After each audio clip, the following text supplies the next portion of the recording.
આવી અક્ષરધામથી અવનીમાં જે દેહ ધારી રહ્યા, આપ્યા સુખ અપાર ભક્તજનને દિલે ધરીને દયા. કીધા ચારુ ચરિત્ર ગાન કરવા જેને કરુણા કરી, વંદુ મંગલ મૂર્તિ ઉરધરી સર્વોપરી શ્રી હરિ.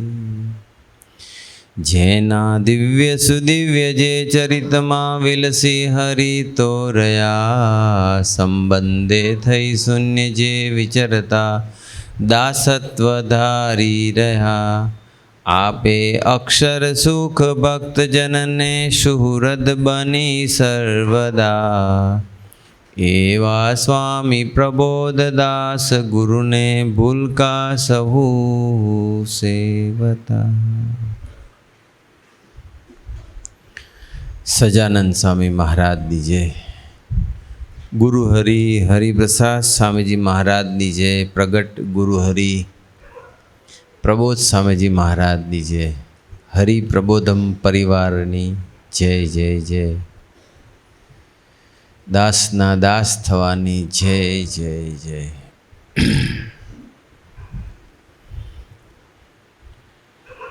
આજથી નવરાત્રિનો પ્રારંભ અને આજથી આપણી પારાયણનો પણ પ્રારંભ.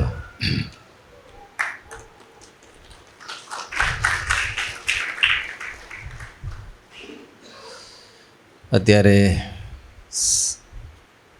સમગ્ર ગુજરાતમાં કે બીજા ઘણા સ્ટેટમાં અત્યારે બધા બહુ એક્સાઇટેડ હોય, ખાસ કરીને યુવકો અને યુવતીઓ, ભાઈઓ બહેનો બધા જ. કારણ ગરબા રમવાનું મળશે, રમતા ના આવડતું એને જોવાનું મળશે, લાભ બધાને મળવાનો નવરાત્રિનો. સિંગરો હોય એને ગાવાનો લાભ મળે, મ્યુઝિકનો શોખ હોય એને સાંભળવાનો લાભ મળે, રમવાનો જેને ગરબા રમવાનો શોખ હોય એને રમવાનો લાભ મળે, ગરબા જોવાનો શોખ હોય એને જોવાનો લાભ મળે, ખાણીપીણીનો લાભ મળે, જાત જાતના ડ્રેસ પહેરવાનો લાભ મળે, આઉટિંગ કરવાનો લાભ મળે.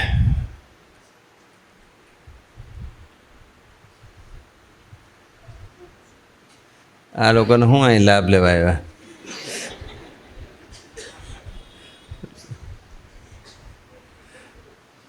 તમે બધા લાભ પડતો મૂકીને અહીંયા આવ્યા, એવું થયું ને? ગુણાતીતાનંદ સ્વામીની વાતમાં લખ્યું છે, પહેલા પ્રકારની 94મી વાત છે.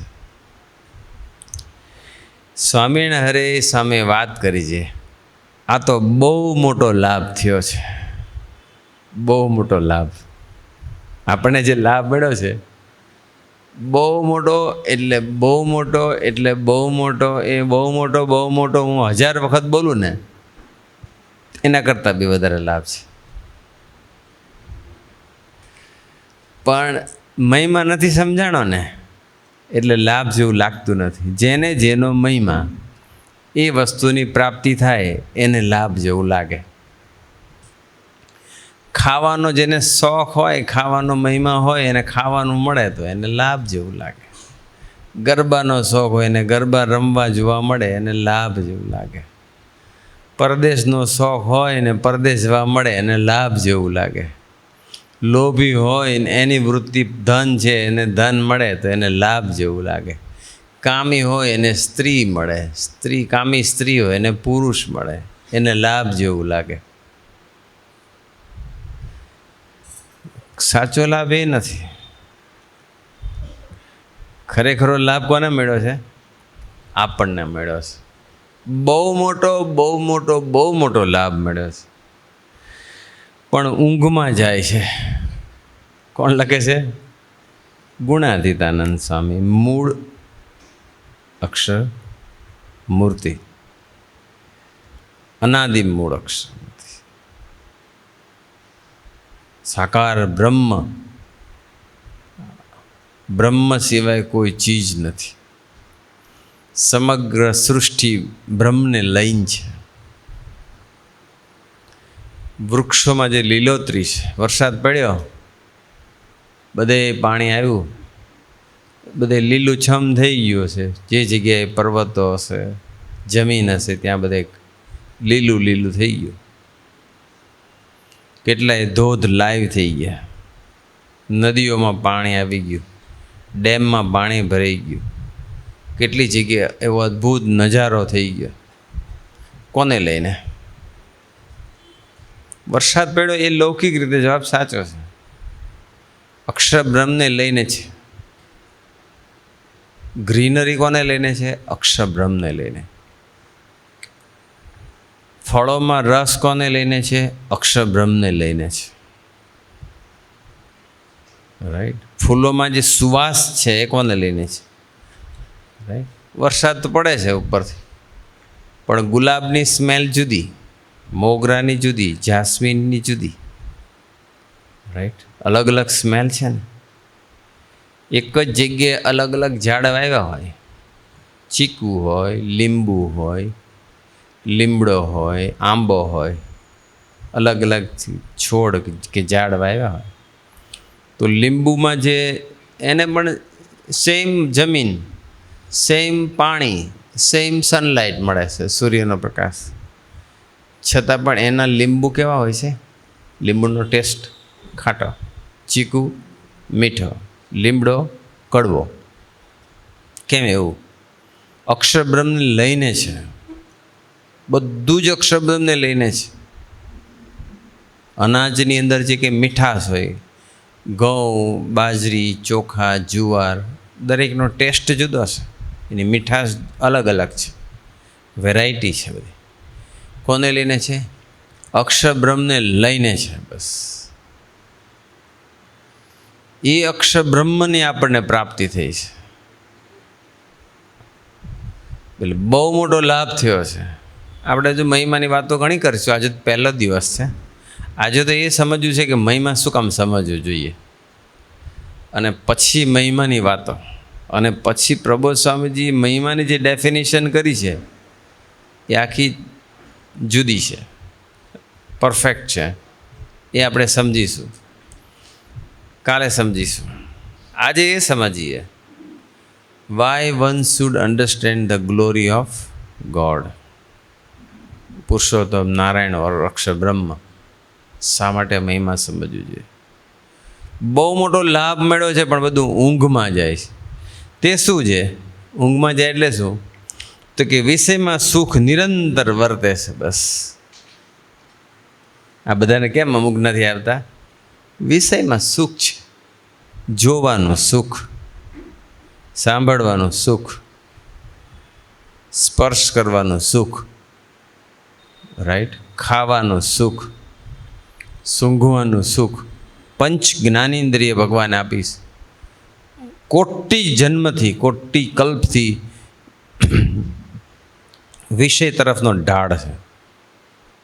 આમ છે. અને એ ખાડો કોઈ દિવસ પૂરાતો કોઈ દિવસ ના પૂરાય. 10 દિવસ ગરબા રમે કે 15 દિવસ રમે, ના થાકે. બધા ઉજાગરા કરે. પારાયણમાં એમ થાય કે આમ 10:30, 11 વાગ્યા સુધી પતી જાય તો સારું. એમ ગરબામાં એવું ના થાય. 12 વાગે તો બરાબર મધ્યાહને પહોંચ્યા કહેવાય. મધ્યાહન બપોરે 12 વાગે હોય, પણ ગરબાનું મધ્યાહન ક્યારે આવે? રાતે 12 વાગે આવે. અને પછી પિકઅપ બરાબર 12 વાગે આવે. એમ. અને આપણે અહીંયા 9 વાગે કીધું એટલે બધા ધીમે ધીમે ટહેલતા ટહેલતા આવે. મેં જોઈ લીધું, થોડાક મોડા આવ્યા બધા. આપણે 9 વાગે શાર્પ શરૂ કરી દેવાનું. 8:40 હું આવી ગયો હતો. મને એક જણે કે પધરામણી એક વધારે કરી દઈએ, પેલા સંદીપભાઈ કે. મેં કીધું ના, પધરામણી નથી કરી, સમયસર આપણે પહોંચી જવું છે. મને કે હજુ બધા આવશે. આમ મેં તો ભલે, મારે ક્યાં બધાનું કામ છે. અને મેં તો અહીંયા આવીને ઠાકોરજીને એટલી જ પ્રાર્થના કરી છે કે આજે મહિમાની વાતો કે જે કંઈ પારાયણ થાય એ મારું પોતાનું બને અને મારા જીવનમાં સ્થિર થાય એ માટે હું બોલું એવું મને બળ આપજો બસ. એટલે આઈ ડોન્ટ કેર કે 25 બેઠા છે કે 50 બેઠા છે કે 500 બેઠા છે. Why should I care? કોઈને માટે જ બોલવાનું છે નહીં. હરિમય પ્રદેશની સેવા સોંપી છે એટલે હરિમય પ્રદેશના ભક્તોને આમંત્રણ આપવાનું અને રિક્વેસ્ટ કરવાની, તમે આવો તો સારું, ના આવો તો મને કોઈ ફરક નથી પડવાનો. આવશો તો અમને લાભ, નહીં તો પેલો લાભ તો છે જ, એમાં કોઈ ફાયદો નથી. એનો ફાયદો મનને ટેમ્પરરી મજા આવે છે, રાઈટ? સાચો લાભ નથી. આ તો બહુ મોટો લાભ થયો છે, પણ ઊંઘમાં જાય છે તે શું છે? વિષયમાં સુખ નિરંતર વર્તે છે. અને આ દર્શન તો પંચ મહાપાપને બાળી મૂકે એવું છે, પણ મહિમા જણાતો ગુણાતીતાનંદ સ્વામી કે આ દર્શન, મારું દર્શન કરો ગુણાતીત કે તમારા પંચ મહાપાપ બળી જશે. કેવું દર્શન હશે વિચાર કરો. એની એ જ મૂર્તિ મળી છે આપણને, એના દર્શન માત્રથી કોટી જન્મના પાપ બળી જાય સ્વામી. એના દર્શન માત્રથી ગમે એટલા પાપ થઈ જાય ને બળી ભસ્મ થઈ જાય. મહિમા ન હોય તો, અને સ્થૂળ રીતે દર્શન કરીએ, ઓરિજિનલ અક્ષર બ્રહ્મની મૂર્તિ છે એવા ભાવથી જો તમે દર્શન કરો તો બધું જય સ્વામિનારાયણ. પણ આપણે શું કરીએ છીએ કે દૂધની અંદર સાકર નાખીએ છીએ અને ફરી પાછું દૂધની અંદર કાંકરા પણ નાખીએ છીએ, એટલે સુખ આવતું નથી. દૂધ મોડું હોય, સાકર નાખો તો મીઠું થાય, સારું લાગે, પણ પછી થોડી વાર પછી એમ લાગે ચલો કાંકરા નાખી જોઈએ તો ખરા, દેખાય કાંકરા બહુ ફાઇન છે, મસ્ત છે, એકદમ બ્યુટીફુલ કલરિંગ છે, નાખો. શું થવાનું એ દૂધનું? એમ આપણે અંદર બધું સારા તત્વો બી નાખીએ છીએ, દૈવી તત્વોય નાખીએ છીએ અને પછી આસુરી તત્વોય નાખીએ છીએ, એટલે સુખ આવતું. બાકી આ મૂર્તિ મળી અને જ્યારથી સત્સંગ મળ્યો ને ત્યાર પછી સુખ સિવાય કોઈ શબ્દ રહેતો નથી, દુઃખ અદૃશ્ય થઈ જાય છે.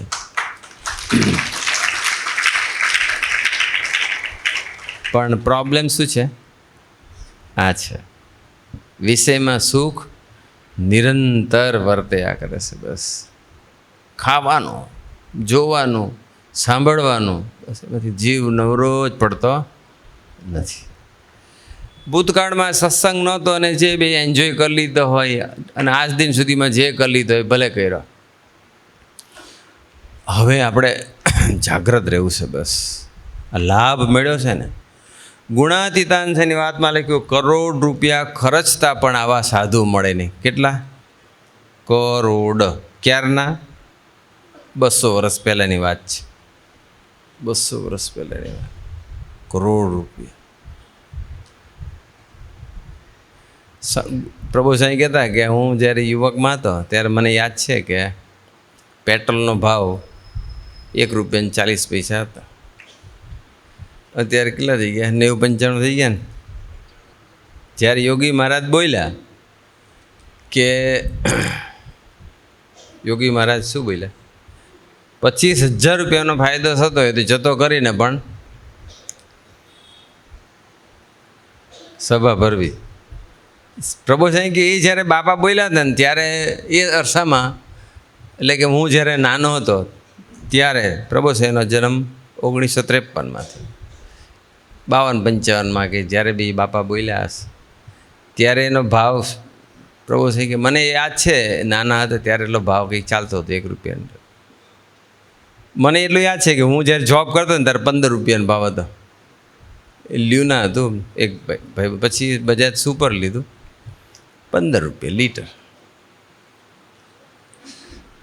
ત્યારે ખબર નહોતી કે તમારા બધાના દર્શન થવાના છે ને આટલો મોટો લાભ મળવાનો છે, ત્યારે ખબર નહોતી. ત્યારે તો સ્કૂટર મળી ગયો તો કે લાભ, જોબ મળી ગઈ તો કે લાભ. ઠીક છે, સર્વાઈવ થવા માટે જોબ મેળવવી જોઈએ, કમાવું જોઈએ, સાધન લેવું જોઈએ, એને વાંધો નથી.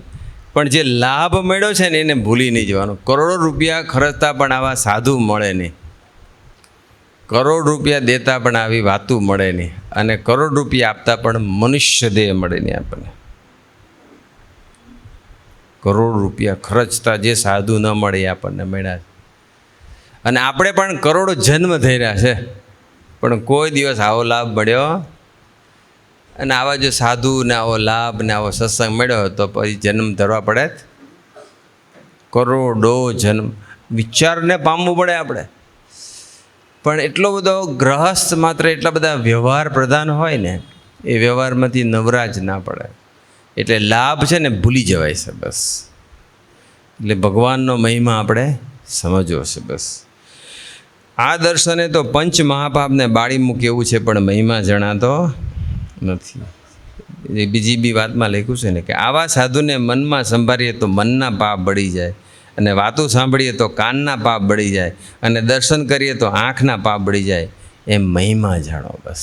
પ્રબોધ સ્વામીજીને ખાલી આમ મનમાં સંભાળે ને તો મનના પાપ બળી. તો પાછું મનમાં પાપ આવી કેમ જાય? પાછું આંખના પાપ બળી જાય છે તો પાછું આંખથી પાછું કેમ ફેલ થવાય છે? આંખના પાપ કારણ શું છે કે પછી આપણે ભગવાનની આજ્ઞા પાડતા નથી. મહિમા જો સમજી જાય ને તો પછી જોવાનું મન ન થાય, સાંભળવાનું મન ન થાય, બોલવાનું મન ન થાય. એટલે ખોટ જે કંઈ છે ને સત્સંગમાં આવ્યા પછી એ મહિમા નહીં સમજવાની ખોટ છે બસ. એટલે જ પહેલા પ્રકરણની પહેલી વાતમાં ગુણાતીતાનંદ સ્વામી લખી નાખ્યું કે ભગવાન અને સાધુના મહિમાની વાતો નિરંતર કરવી અને સાંભળવી.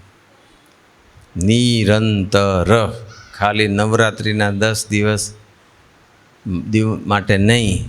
આપણે 10 દિવસ મહિમાની વાતો સાંભળીશું, મહિમાના વચનામત, મહિમાની વાતો, મહિમાના પ્રસંગો, મહારાજનો મહિમા, ગુણાતીતનો મહિમા, યોગીજી મહારાજનો મહિમા, સ્વામીજીનો મહિમા, પ્રભોસાઈનો મહિમા.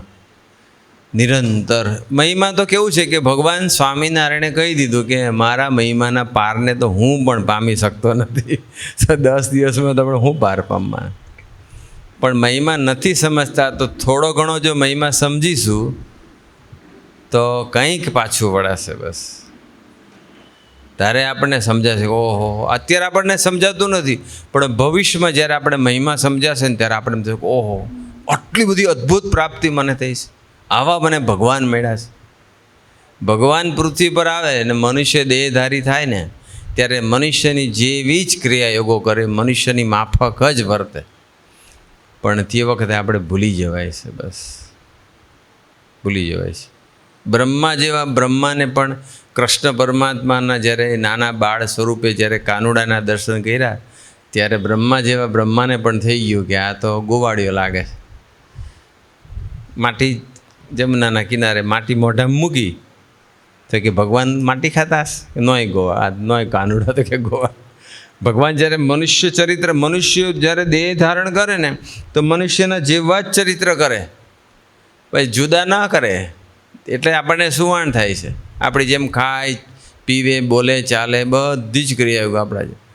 પણ એ છે ને અમુક અમુક સમય એવું પોતાનું દર્શન કરાવી દે બસ. એવો દિવ્ય ભાવ બહાર લાવી દે, દિવ્ય ભાવ બહાર લાવી દે. ત્યારે પછી એવું દર્શન કરાય છે ત્યારે સાધકને ખ્યાલ આવે. હમણાં બર્લિનમાં પ્રબોધ સ્વામીજી હતા, 25મી ઓગસ્ટની વાત કરું છું. તે વખતે હું તો નહોતો ત્યાં, અમે ફ્રાન્સ હતા, પ્રભુ સાંઈ જર્મની હતા. પણ પ્રભુ સાંઈ પ્રદક્ષિણા મનીભાઈના ઘરે ફરતી વોકિંગ પેલી ટ્રેક બનાવી છે, તો પ્રભુ સાંઈ વોક કરતા હશે તો બધા છોકરાઓ બધા દર્શન કરતા, આપણે યુવકો. એમાં એક જનક કરીને એક યુવક છે, જનક.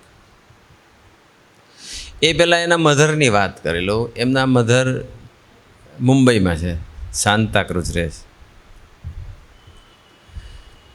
તો એ જ્યારે સ્વામીજી હતા અને સ્વામીજી જુહુ મંદિરે રહેતા હતા ત્યારે જુહુ મંદિરે રેગ્યુલર કંઈ પણ જમવાનું કંઈ આવે કહેવાનું કે આટલું બનાવવાનું છે, તો નાની મોટી સેવા એમને મળતી હતી રેગ્યુલર. વર્ષો સુધી સેવા કરતા, કંઈક ને કંઈક બનાવીને મોકલે. સાંતાક્રુઝથી જુહુ એટલું બધું દૂર નહીં, નજીક. તો પછી શું થયું કે સ્વામીજી સ્વધામ પધાર્યા. પછી એમને એમ થઈ ગયું કે હવે તો સ્વામીજી ગયા, હવે આ સેવા મારા ભાગે હતી એ ગઈ, હવે મને સેવા ક્યારે મળશે આવી, અને સ્વામીજી તો હવે છે નહીં. એમ બધું સાંભળેલું ખરું કે ભાઈ સ્વામીજી હવે પ્રબોધ સ્વામીજી દ્વારા કામ કરે છે, પ્રબોધ સ્વામીજીમાં અખંડ છે, એવું ઘણાના એક્સપિરિયન્સ સાંભળેલા. પણ એમને એવું વિચાર આવ્યો કે હવે મને સેવા મળતી હતી અને હવે સ્વામીજી તો ગયા, હવે શું. એટલે એક વખત ગોરેગાંવમાં સભા હતી. તો એ સભામાં બધું હાર વિધિ ચાલતી હતી. પ્રબોધ સ્વામીજી સભામાં આવ્યા હતા, બેઠા હતા, પાછળ મોટી સંખ્યા હતી, એ પાછળ બેઠા હતા. અને પ્રબોધ સ્વામીજી આગળ સ્ટેજ ઉપર પોતાના આસન પર બિરાજમાન હતા. હાર વિધિનું એનાઉન્સમેન્ટ થયું એટલે એમના હસબન્ડ હર્ષદભાઈ ચિત્રોડા, એટલે એમનું હાર વિધિમાં એમની સાથે બીજાએ કરી ભગત, હાર વિધિમાં નામ આવ્યું. એટલે હાર પહેરવા જ્યાં સ્ટેજ ઉપર જાય છે ને, તો એ બેનને દૂરથી સ્વામીજી દર્શન થયા. પ્રબોધ સ્વામી હતા જ નહીં આસન પર, સ્વામીજીના જ દર્શન થાય. અને પછી એમને સ્વામીજીને હાર પહેરાવ્યું થઈ ગયું. અને પછી તો એ બેન પાછળથી રડવાનું ચાલુ કર્યું આંખમાં, એટલે હર્ષના આંસુ એમ. અને ત્યાં એમને પ્રતીતિ થઈ ગઈ કે આ જ સ્વામીજી છે, બસ પ્રબોધ સ્વામીજી એ જ સ્વામીજીનું સ્વરૂપ છે. આવા તો સેંકડો પ્રસંગો, સેંકડો તો હવે હું થોડુંક મને ઓછું લાગે, સેંકડો તો જ્યારે હરિધામ અમે ત્યાં હતા ત્યાં સુધીમાં જ સેંકડો પ્રસંગો આવી ગયા હતા. અત્યારે તો હું એટલું કહી શકું કે હજારો પ્રસંગ છે, હજારો. એમનો જ દીકરો એ જનક, અને એ ત્યાં પ્રબોધ સ્વામીના દર્શન કરતો હતો. એને તો જો કે નિશ્ચય હતો જ, એને તો મનાતું હતું કે સ્વામીજી જ છે, પ્રબોધ સ્વામીજીએ, અર્થાત હવે સ્વામીજી પ્રબોધ સ્વામીજી દ્વારા જ કામ કરી રહ્યા છે. તો વોકિંગ કરતા હતા, અને સ્વામીજી પ્રબોધ સ્વામીજીની પાછળ મનીભાઈ હતા, અને મનીભાઈની પાછળ બીજા અમુક યુવકો હશે. વોક કરતા હતા, એટલે આમ પ્રદક્ષિણા મનીભાઈના ઘરની ફરતે. અને પાછળ છે ને ગાર્ડન છે, અને ગાર્ડનમાંથી પછી આગળના ફ્રન્ટ ભાગમાં આવે ને તો ત્યાં બે બાજુ ઝાંપા રાખ્યા છે, એટલે રાત્રે કોઈ બધા આવી ના જાય કોઈ, એટલા માટે. ત્યાં છે ને વાઇલ્ડ બોર બહુ આવે, વાઇલ્ડ પીગ, ભૂંડ જંગલી. અમે ત્યાં હતા ને આ વખતે, તો તે વખતે પણ અમે જોયા હતા. 35-40 જો એ ઘરમાં ઘૂસી ગયા પાછળ ગાર્ડનમાં, તો હવા સુધીમાં બધું પૂરું. રાત્રે 9 વાગ્યા પછી સન્નાટો હોય એ એરિયામાં, કોઈ ચકલું ના ફરકે.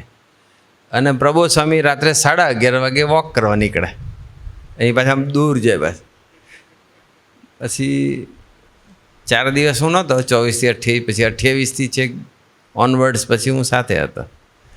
એટલે વોકિંગનો થાય એટલે કે બોલાવો બ્રહ્મવિહારીને, પછી અમે સાથે જઈએ વોક કરવા.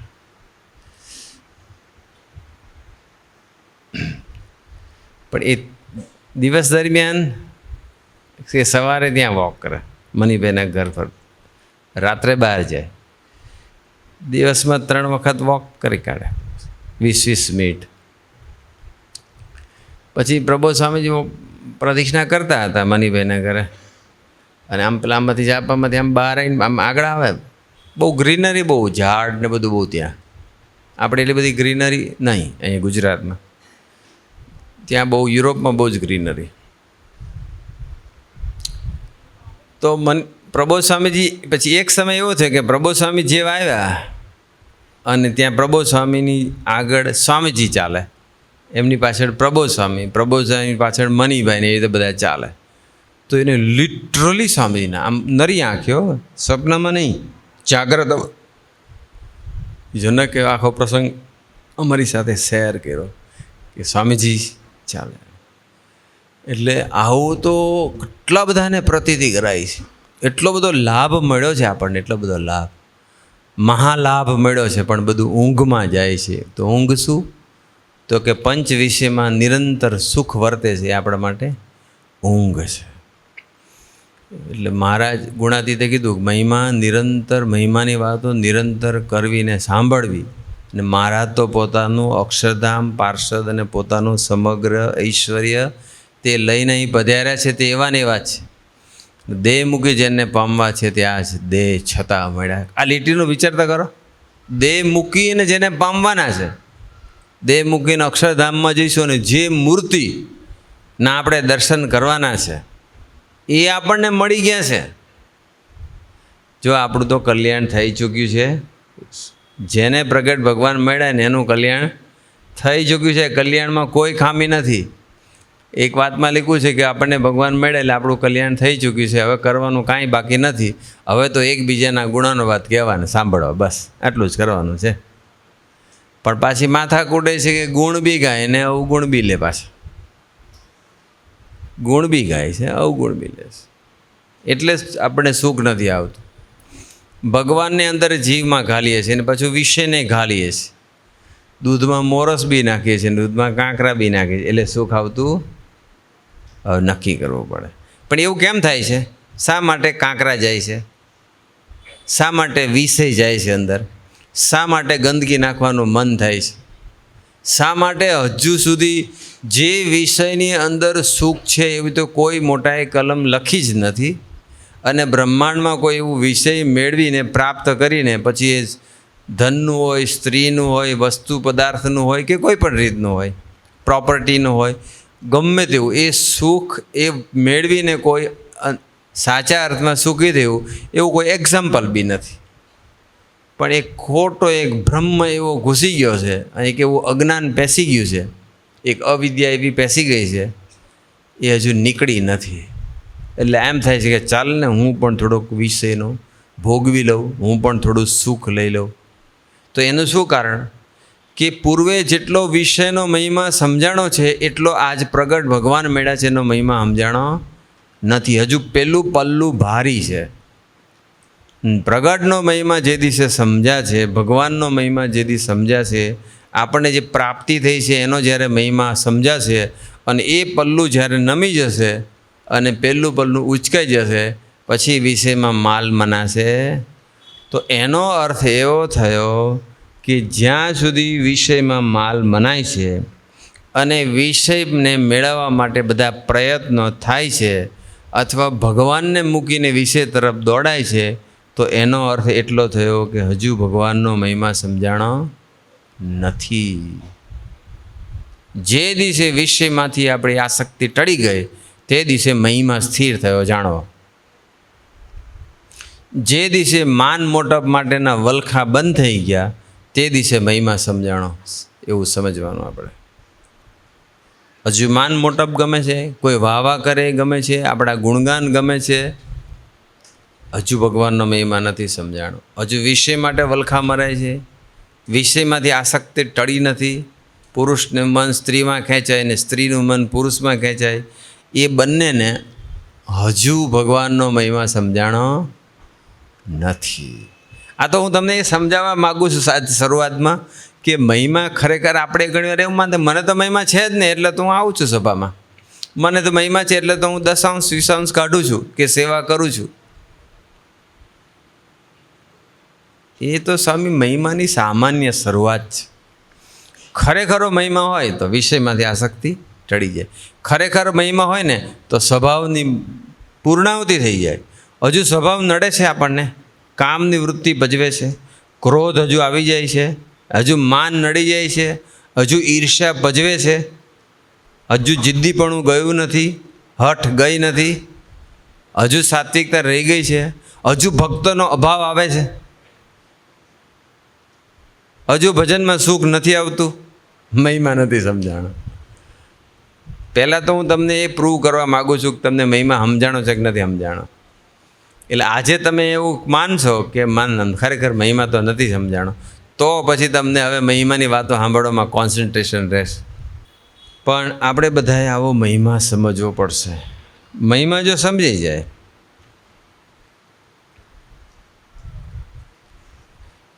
બીજી પણ એક વાતમાં લખ્યું છે કે આ સભાનું દર્શન કરે, એથી વિશેષ વાત આવી. પેલામાં એવું સાધુનું દર્શન કરે, આ સાધુનું ગુણાતીત નથી કે આ સાધુ લે અમારું કોઈ દર્શન કરે ને તો એના પંચ મહાપાપ બળી જાય, આંખના પાપ બળી જાય. એક વાતમાં એવું લખે છે કે આ સભાનું દર્શન કરે તો પંચ મહાપાપ બળી જાય, એવું આ દર્શનનું ફળ છે. પણ આ જીવને આ દર્શનનો મહિમા માથાકૂટ જ મહિમાની છે. સ્વરૂપ નિષ્ઠા અને મહિમા આ બેના જ વૃદ્ધિ કરવા જેવી છે, બીજું કાંઈ કરવા જેવું છે. આ સત્સંગની અંદર તમારે બહુ માથાકૂટ નહીં કરતા તમે બીજી બધી, આ મેળવવું છે ને આ પ્રાપ્ત કરવું છે ને આ મારે આવું જીવવું છે ને પ્રથમ 18 પ્રમાણે જીવવું છે ને પ્રથમ 16 પ્રમાણે જીવવું છે ને આ પ્રમાણે આ સેવા કરવી છે ને આમ કરવું છે ને તેમ કરવું છે, આ ગુણ મેળવવો છે ને પેલો ગુણ મેળવવો છે. ગુણને મેળવવાના પ્રોગ્રામ બંધ કરો અને દોષને ટાળવાના પ્રોગ્રામ બંધ કરો. સ્વરૂપ નિષ્ઠાને મહિમાનો એના વધારવાના પ્રોગ્રામ કરો. આ બધું થઈ જશે ઓટોમેટિક. સ્વરૂપ નિષ્ઠા અને મહિમા બે વરને ઠેકાણે છે, બાકી બધા જ ગુણ જાને આને ઠેકાણે છે. બે જ કર્યા કરવાનું. આ ગુણ હા ગુણ છે ને એ આપણને ભગવાનના કાર્યમાં નિમિત્ત બનવા માટે કામ લાગશે. ભગવાનને જે સત્સંગનું આપણું સરસ જીવન હોય, આપણું સ્વધર્મયુક્ત જીવન હોય, આપણામાં સરસ બોલતા આવડતું હોય, આપણામાં કોઈ સારી ટેલેન્ટ હોય, આપણામાં કોઈ સારી સ્કિલ હોય, આ વિડીયો જે ઉતારતા હોય તો એને વિડીયો રેકોર્ડિંગ ફાવે છે, આ બધાને સાઉન્ડવાળાને સાઉન્ડ સિસ્ટમ ફાવે છે, ડેકોરેશનવાળાને ડેકોરેશનનું ફાવે છે, દરેકને કંઈક ને કંઈક ફાવતું હોય. તો એ જે સ્કિલ છે કે ટેલેન્ટ છે કે આવડત છે તો નિમિત્ત બનવા માટે કામ લાગે છે. બરાબર. સાધના ગુણની નહીં કરવાની, પણ ગુણ મેળવવાની સાધના નહીં કરવાની અને દોષ ટાળવાની સાધના નહીં કરવાની, પણ ગુણી જે છે એની સાધના કરવા. બસ. સમટાઈમ્સ મને આ દોષ નડે છે, આ ટાળી કાઢું, આ ટાળી કાઢું, આ ટાળી કાઢું, આ ટાળી કાઢું, આ ગુણ લઈ લો, આ ગુણ લઈ લો, એવું નહીં કરવાનું. શોર્ટકટ પકડવાનું. માસ્ટર કી, આ માસ્ટર કી છે. હોટલની અંદર બધી રૂમો હોય ને, બધાની અલગ કી હોય. આ બધું ડિજિટલ થઈ ગયું આમ ટચ કરાવીને, પણ જે એનો માણસ મેઇન જે હોય એનો અને જે ક્લીન કરવાનો એની પાસે એક માસ્ટર કી હોય. બધી જ રૂમ ખુલ્લે. એક રૂમ લો અને એની ચાવી લો 101 નંબરની, તો 101 નંબરની ખુલે, એનાથી 102 ના ખુલે. એક રૂમ નંબર છે પ્રથમ 18, એક રૂમ નંબર છે પ્રથમ 16, એક રૂમ નંબર છે મધ્ય 41, એક રૂમ નંબર છે આ બધું વારાફરતી અલગ અલગ કહું છું. પણ એની કરતાં એક માસ્ટર કી લઈ લો તો બધી રૂમ ખુલી જાય કે ના ખુલી જાય. અને એ માસ્ટર કી એટલે સ્વરૂપ નિષ્ઠા મહિમા. બસ.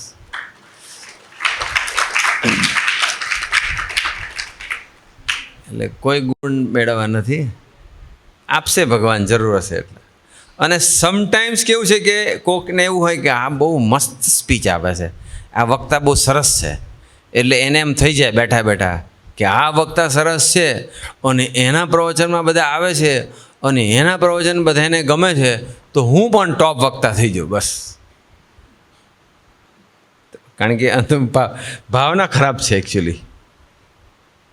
પ્રભુને રાજી કરવા માટે કંઈ પણ શીખવું જોઈએ. ચલો હું નિમિત્ત બનું, યુવા પ્રવૃત્તિમાં નિમિત્ત બનું, એ માટે હું સારો વક્તા બનું. વિચાર ખોટો નથી, ખરાબ નથી. રાઈટ. ગુણ મેળવવા માટે પ્રયત્ન નથી કરવો, ગુણીને રાજી કરવા માટે પ્રયત્ન કરવો છે. બસ. અને સમટાઈમ્સ કોઈ ગુણ આપણે મેળવ્યો તમારી ઈચ્છાથી, વક્તા થવાનું એક ગુણ માનો ને, એ ગુણ મેળવો, પણ સમટાઈમ્સ એ ગુણ જો તમારા આત્માને વિકાસ માટે બંધનરૂપ થતો હશે, એ તમને ખબર છે?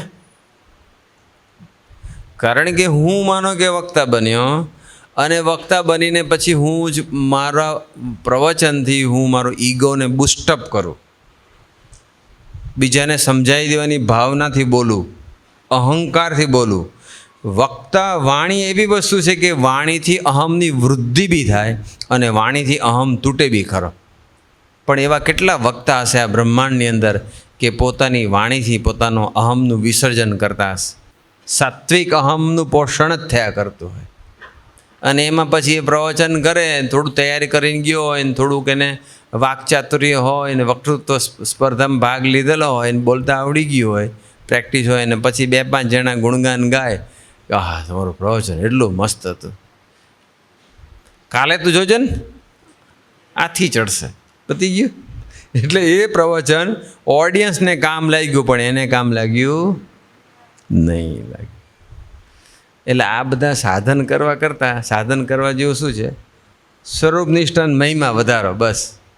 એટલે આપણે એ સ્વરૂપનિષ્ઠાને મહિમા એક પોઈન્ટ પર બે ભેગા થઈ જાય, એક સ્ટેજ ઉપર બંને ભેગા થઈ જાય. બિગિનિંગમાં આપણે બેને અલગ કરીએ કે નિષ્ઠા એટલે શું અને મહિમા એટલે શું, શરૂઆતમાં કરી શકાય, પણ એક સમયે એ ભેગા થાય છે. આપણે અત્યારે મહિમા ઉપર થોડું આ વખતના પારાયણમાં મહિમા ઉપર થોડું વિચારવું છે કે ગુણાતીતાનંદ સ્વામી કેવો મહિમા ગાયો છે. આ સભાનું દર્શન કરે તો પંચ મહાપાપ બળી જાય એવું આ દર્શનનું ફળ છે, પણ જીવને દર્શનનો મહિમા નથી. ભગવાન સ્વામિનારાયણે ઘણા બધા વચનામૃતની અંદર કહ્યું છે. અત્યારે તમે જો વરસાદ પડ્યો ને, હેવી રેન પડે, ઘણી જગ્યાએ પડ્યો, બરાબર. અમદાવાદમાં પડ્યો તો ખરો, પણ બધી બહુ જગ્યાએ વડોદરામાં ના અંતે વિશ્વામિત્રી નદી છે, બરાબર, એમાં બધી ગંદકી હોય. આ તો સાબરમતીમાં પેલું પાણી આવે નર્મદાનું, એટલે બાકી પહેલાંના સમયમાં જોયું, પહેલાંના જમાનામાં તો સાબરમતીમાં તો ગંદકી જ હતી, બધી ગટરનું જ પાણી હતું. પછી આ નર્મદા આવ્યું ને રિવરફ્રન્ટ મોદી સાહેબે ડેવલપ કર્યું એટલે થોડુંક આમ દર્શનનું સુખ આવે રિવરફ્રન્ટમાં, બાકી પહેલાં તો ગંદકી જ હતી. પણ કોઈ જગ્યા હોય, કોઈ નદી હોય અને એમાં પછી ભરાઈ ગયેલું હોય ને, અથવા ગટરનું પાણી જતું હોય ને બધું ભરાઈ ગયેલું હોય, બગદો હોય બધો ગંદકીનો, એ બગદો ભરાઈ ગયો હોય તો પછી એને શું કરવાનું? વાસ બી આવતી હોય, દુર્ગંધ બહુ આવતી હોય. નદીના અમુક પટ એવા હોય ને એમાં બગદો ભરાઈ ગયો હોય, પણ એ બગદો જાય કેવી રીતે પછી ખબર છે? મોટરના પાણી મૂકીએ તો જાય, હે, ડોલ બે ડોલ ઢોળિયાઓ તો જાય. બગદો તો કેટલો મોટો હોય. ગુણાતીતાનંદ સ્વામીની વાતમાં લખ્યું છે કે જેમ નદી હોય ને તેમાં બગદો ભરાણો હોય, પણ ભારે પૂર આવે તો બધું ધોવાઈને સાફ થઈ જાય. અને જ્યાં સુધી બગદો હોય ત્યાં સુધી નરી વાસ આવે, જોવું ના ગમે, નરી ગંદકી લાગે, ગટર જેવું લાગે. ત્યાંથી પસાર થાય તો નાક બંધ કરવાનું મન થાય, બગદો એવો હોય. એમ પણ જો હેવી રેન પડ્યો 10, 15, 20 ઇંચ, રાઈટ. આ વરસાદની વાત આવી ને તો મને પાસે એક પ્રસંગ યાદ આવી કે 2022માં આપણે ખબર છે, આપણે ગુરુ પૂર્ણિમાનો સમયો કરેલો, યાદ છે? 17 જુલાઈ 2022 ક્યાં કર્યો હતો? ત્રિમંદિર અડાલજ. અને ત્યાર પછી કર્યો સુરતમાં, કર્યો ગુરુ પૂર્ણિમાનો સમય, આઈ થિંક 26 તારીખ હતો કદાચ. અમારી મિટિંગ ચાલતી હતી. એમાં એ જે જગ્યા છે ને એમાં 2 ડેટમાં અવેલેબલ હતો, 10 અને 17. એટલે અમે પછી નક્કી કર્યું કે હવે બેમાંથી એક તારીખ નક્કી કરીએ. એટલે એવીડીમાં અમારી મિટિંગ થયેલી પ્રાદેશિક સંતોની, પ્રબોધ સ્વામીજી સાથે બી થયેલી. પછી એ મિટિંગમાં પહેલાં પ્રાદેશિક સંતોએ નક્કી કર્યું કે આ બેમાંથી કઈ તારીખે આપણે જગ્યા બુક કરીએ અને ગુરુ પૂર્ણિમાનું સેલ, કારણ કે ફર્સ્ટ ગુરુ પૂર્ણિમાના સમયો પ્રબોધ સ્વામીજીના સાનિધ્યમાં થતો હતો, રાઈટ. અને એ આપણને લાભ, આપણી પસંદગી કરી. પ્રબોધ સ્વામીને પૂછવામાં આવ્યું હતું કે ગુરુ પૂર્ણિમાના સમયો ક્યાં કરીએ, એમ બધા બેઠા હતા. આ તો આપણા માટે ભાગ્યની વાત કહેવાય. એટલે પ્રબોધ સ્વામીજીએ કોઈ પૂછ્યું કે આ પ્રબોધ સ્વામી કે અમદાવાદ. એ પ્રબોધ સ્વામીની પસંદગી છે. આ બરથાણામાં સમયો થયો એ તો શોર્ટ નોટિસમાં થયો, પણ હવે પછી આવતી સાલ બીજો સમયો ક્યાં કરવો? તો એ જ્યારે મૈત્રી સ્વામીએ પ્રબોધ સ્વામીને પૂછ્યું કે ક્યાં કરીશું સમયો હવે આવતા સાલ, તો આપણે આ બરથાણાના સમય હવે 2-3 દડા પછી આવે છે તો આપણે એમાં ડિક્લેર કરી દઈએ એમ. એટલે એક સંતે કીધું કે અમને આપો, એક સંતે એમને કીધું અમને આપો. પ્રભુ શ્રી ના પાડી. તો તો મૈત્રી સ્વામી કહે કે આપની શું મરજી છે, ક્યાં કરવો છે? પ્રભુ થાય કે અમદાવાદ. અક્ષર બ્રહ્મની દ્રષ્ટિ આપણી પર પડે, આપણે કેટલા બધા ભાગ્યશાળી છીએ એમ. તો તમારે બીજે દ્રષ્ટિ પાડવી હોય પાછી. આ તો સારું છે પારાયણ છે એટલે. અક્ષર બ્રહ્મની દ્રષ્ટિ આપણી ઉપર અને આપણી દ્રષ્ટિ બીજી પાછી. સારું છે તમે બધા આવી ગયા. ખાલી 10 દિવસ પારાયણ ભરે ને અને જો ગરબા રમવા ના જાય ને તોય ઘણો બગદો સાફ થઈ ગયો છે. કારણ શું ખબર છે? કારણ શું છે? આમાં જવાબ આપ્યો. જેમ નદી હોય ને તેમાં બગદો ભરાણો હોય, પણ ભારે પૂરા હોય તો બધું ધોવાય ને સાફ થઈ જાય, તેમ પંચ વિષય રૂપી બગદો જીવના હૈયામાં ભરાણો છે. અહીંયા ભરાઈ ગયો છે પંચ વિષય. ખાવું છે, જોવું છે, સાંભળવું છે, એ સંકલ્પ નવરો જ નહીં પડતો. બોલો, બધા કહે છે કે હવે આ 10 દિવસનું પારાયણ છે, બસ આ પતે એટલી વાર છે, પછી તો જવું જ છે માણેક ચોક, પાછો બગદો ઘાલવાનો પાછો. કોક દાડો જમો ને ખાઓ અને ભગવાનને માન્ય હોય એવું ખાઓ અને તમારી હેલ્થને માફક આવે એવું ખાઓ તો વસ્તુ કંઈ વાંધો નથી. આ તો બગદો ખાલી થયો જ કેમ? ઘણા એવા હોય બધા, જોકે તમે એવા બહુ નહીં હોય, પણ અજાગ્રતપણે તો અંદર પાછો કચરો ઘાલી દઈએ છીએ. રાઈટ? જાગ્રતતાનો અભાવ. આ માર્ગ છે ને જાગ્રત ચૈતન્યનો છે. હરેક સેકન્ડે જાગ્રત રહેવું પડે અને ચેક કર્યા કરવું પડે, મારો આત્મા કઈ દિશામાં જઈ રહ્યો છે, મારી ઇન્દ્રિયનો પ્રવાહ કઈ બાજુ છે, મારું મન કઈ બાજુ ચોંટેલું છે, ચેક કર્યા કરવું પડે. આ તો બીજાનું જોયું પેલો જોયું શું કર્યું, તો તું એનું જોવે છે એ હું પણ. બીજાનું જોવાય, પોતાનું ના જોવાય. જીવનો સ્વભાવ છે એ. ભાઈ એક બગદો જ છે. એ તો આના કરતાં મોટો ખરાબ બગદો છે. પણ અત્યારે પંચ વિષયના બગદાની વાત આવી. બગદો એટલે ખ્યાલ થયો ને? તો સારું. પંચ વિષયરૂપ બગદો જીવના હૈયામાં ભરાણો છે, તે જ્યારે નિજાત્માનમ બ્રહ્મરૂપમ એવો વિચાર રાખે, એ તો સારું અઘરું છે. એ ટોપિક જ જુદો છે ને અઘરો છે. એમાં તો એ ટોપિક પર પારાયણ રાખ્યું તો આમાંથી તો અડધા જ આવે. નવરાત્રિના હોય તો બી કરીશું એક દાડો, જે કંઈ ભગવાન બુદ્ધિયોગ આપશે એમ કરીશું. અમુક વાર કરેલું છે. પણ આપણે બીજો રસ્તો મારે છે બતાડ્યો. નિજાત્માનો બ્રહ્મરૂપ એવો વિચાર રાખે અને ભગવાનના મહિમારૂપ જો પૂર આવે તો પંચ વિષયનો બગદો ધોવાઈ જાય. આપણે 10 દિવસ સુધી તો કરાવડાવીએ મહિમાના પૂર નહીં તો પણ થોડો પ્રવાહ. પૂર તો હવે એ સ્વામીજી જ્યારે અદ્ભુત મહિમાની વાતો કરે, પ્રભુ સ્વામી કરે, એ આખો પૂર કહેવાય. અને હું તમે વાત કરીએ થોડો નાનકડો પ્રવાહ, થોડું ઘણું તો થશે સાફ. પણ વચમાં પાછો બગદો ભરવા જતા એટલે મહિમારૂપ જો પૂર આવે તો બગદો સાફ થાય. તો કરવો છે કે નહીં કરવો? એટલા માટે મહિમાની વાતો નિરંતર કરવીને સાંભળ. નિરંતર, એવરી સિંગલ ડે. 24 કલાકની હરેક સેકન્ડ આપણે મહિમાના વિચારમાં રહી શકીએ એવી આપણી ક્ષમતા નથી ને આપણી પાસે ટાઈમ નથી ને એવી આપણી કેપેસિટી નથી. પણ રોજ થોડી તો મહિમાની વાતો સાંભળીએ, વાંચીએ, વિચારીએ અને કોઈકને કહીએ બી ખરા. કોકને કહેવાનું એટલા માટે કે આપણું પાકું થાય, બીજાનું પાકું થાય એ માટે નહીં. આપણે કોઈને બી ગોષ્ઠી કરીએ ને કોઈને બી ભગવાનની વાતો કરીએ ને ત્યારે એક વિચાર કાયમ આવો રાખવાનો. માઇક ઉપર એવું નહીં, ગમે ત્યારે કોકને બી વાતો કરીને ત્યારે આપણું એટલું પાકું થાય. બસ મને એટલું થયું છે કે 10 દિવસમાં જેટલી બે મહિમાની વાતો થશે એમાંથી કોને કેટલી પકડાશે એ તો એનો વિષય છે. પણ એટલું મને તો ઘૂંટાશે સ્વાર્થી થવું. આ બાબતમાં સ્વાર્થી થવું. પણ ઘણા તો પરમાર્થી જોઈએ, તાવ તું સુખી થઈ જાય, મારી ચિંતા ન કરીશ બસ.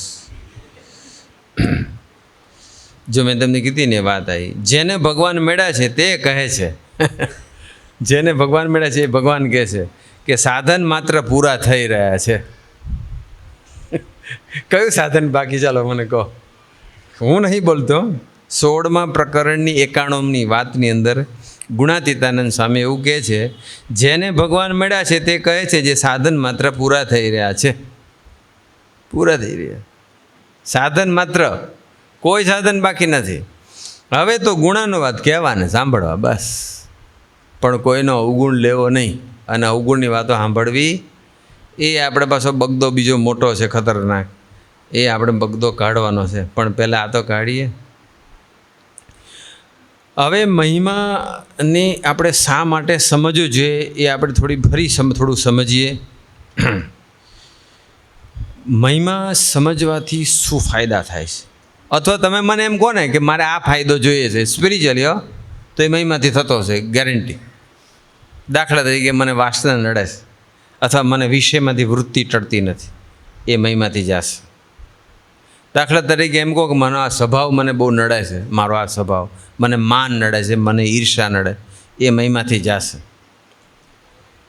દાખલા તરીકે તમે મારો બહુ રિઝર્વ નેચર છે, એકદમ ઇન્ટ્રોવર્ટ છું, તો મારે હવે બધા જોડે મિક્સ થવું છે, રસબસ થવું છે, આત્મીયતા કેળવવી છે, તો એનો રસ્તો શું છે? મહિમા છે.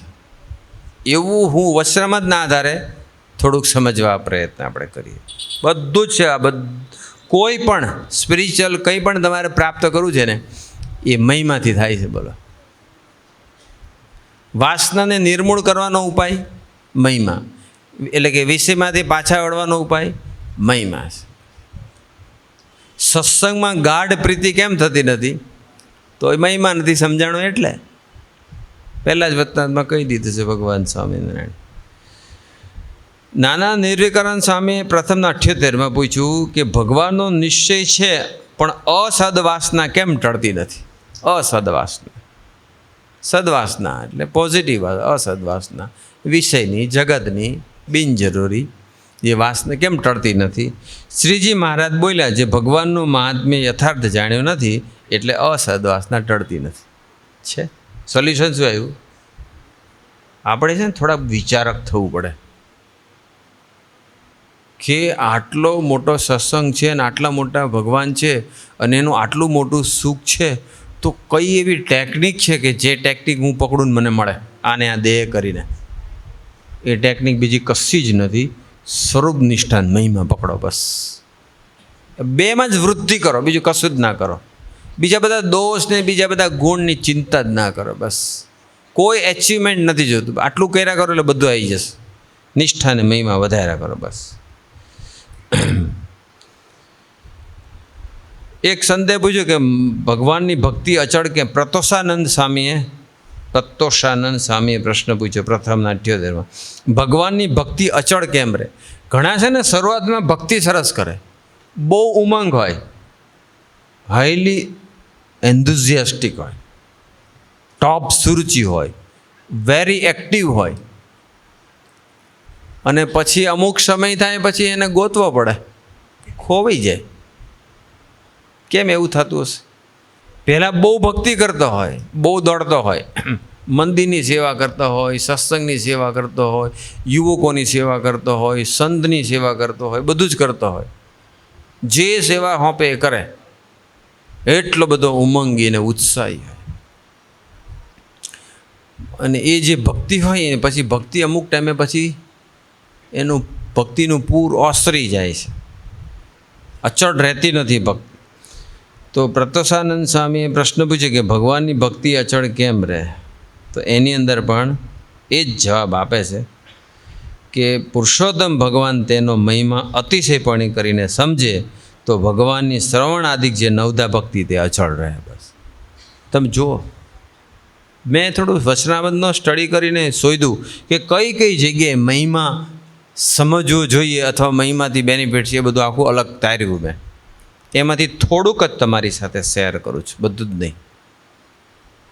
એટલે એનું કન્ક્લુઝન મારી દ્રષ્ટિએ એવું કે કરવા જેવું તો આ જ છે. બસ નિષ્ઠા વધારો અને મહિમા વધારો. બસ જોજો કેટલા પ્રશ્ન આવશે, એ બધા પ્રશ્નોનો જવાબ શું આવે છે? મહિમા સમજવું. એમ માનો કે આપણને સ્વામીજીએ બહુ કીધું દાસના દાસ, આજે બી બોલીએ છીએ. અને હરિપ્રસાદ સ્વામીજી ધરતી પર કેવા એ પુરુષ હશે કે એ એક પહેલી વખત એમને આપણને જય બોલાવે. આખા બ્રહ્માંડમાં ભગવાનની જય બોલાવે, માતાજીની જય બોલાવે, કોઈ મોટી વ્યક્તિની કદાચ જય બોલાવે કે સંતોની જય બોલાવે, પણ દાસના દાસ થવાની જય બોલાવે એવું તો એકમાત્ર. તો એ દાસત્વનું સુખ કેટલું બધું હશે, સુખ કેટલું હશે. અમે હમણાં ચિરાગભાઈના ઘરે બેઠા હતા અને એમને એક પ્રશ્ન પૂછ્યો કે આ પ્રારબ્ધ શું છે અને પ્રારબ્ધ ટળે કેવી રીતે? એમ એ મને કંઈ સમજાતું નથી. કે એમ થાય છે કે હારું આપણું પ્રારબ્ધ ક્યારે ટળશે? આ બીજાને બધા સુખ્યા થઈ અને હું હજુ મારું કેમ કામ અટકેલું રહેશે? કોઈ મારું પ્રારબ્ધ હશે એવું હું સાંભળું છું, તો એ પ્રારબ્ધ છે શું? એટલે મેં પછી મારી રીતે જવાબ આપ્યો, મને જે સૂઝ્યું એમ, કે આપણે પૂર્વે જે કર્મ કર્યા છે, કર્મ એને લઈને એક આપણું જે સ્ટેટસ બન્યું છે,